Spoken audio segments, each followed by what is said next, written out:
I may always be known as the girl that was kidnapped.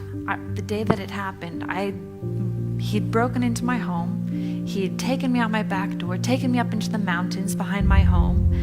And almost the first thing he did when he brought me into camp was he had his wife come out and he had her change me, and she tried to sponge bathe me. And then she stepped away and he came in. And that's when he told me that I was now his wife, and that it was now time to consummate our marriage. Well, as a 14-year-old girl, I remember just stopping and thinking, wait a second. And I had this thought of what he could possibly mean. I had it come to my mind. I remember thinking, no, that's not possible. One human being couldn't possibly do that to another one. No one's that evil.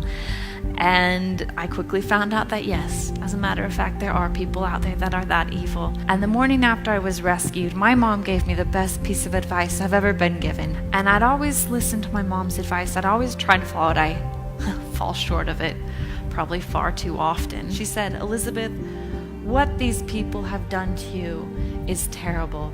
And there aren't words strong to describe how wicked and evil they are. They have stolen 9 months of your life away from you that you will never get back.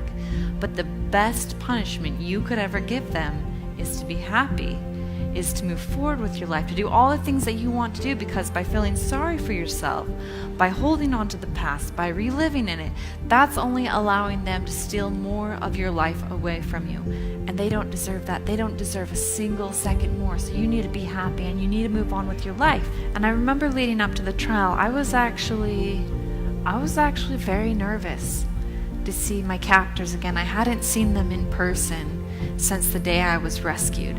And I didn't know how I was going to react. They brought Brian Mitchell into the room, and he still had his long beard and his long hair, but he was shackled with his hands around his waist and his feet, and there were 2 guards on either side of him escorting him into the courtroom.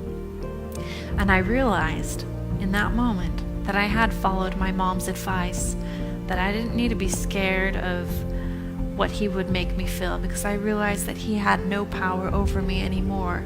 And I remember how empowering that felt to me on the last day of the trial, when the verdict came in that he was found guilty.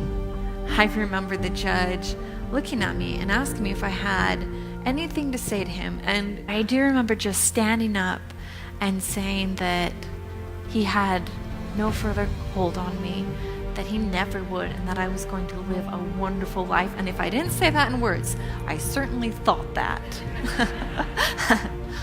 I realized that forgiveness is not for the other person, it's for yourself.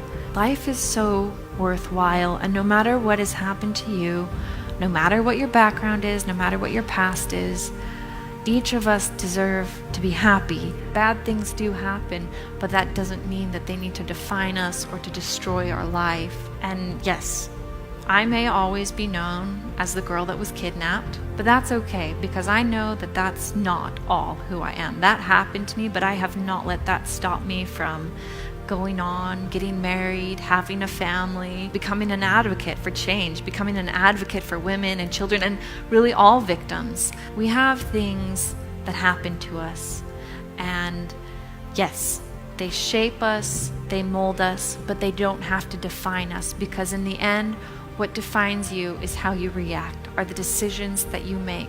So I hope that whatever you're faced with, whatever you deal with, you just remember that you are who you decide to be. You are captain of your destiny. You are the one that decides who you are.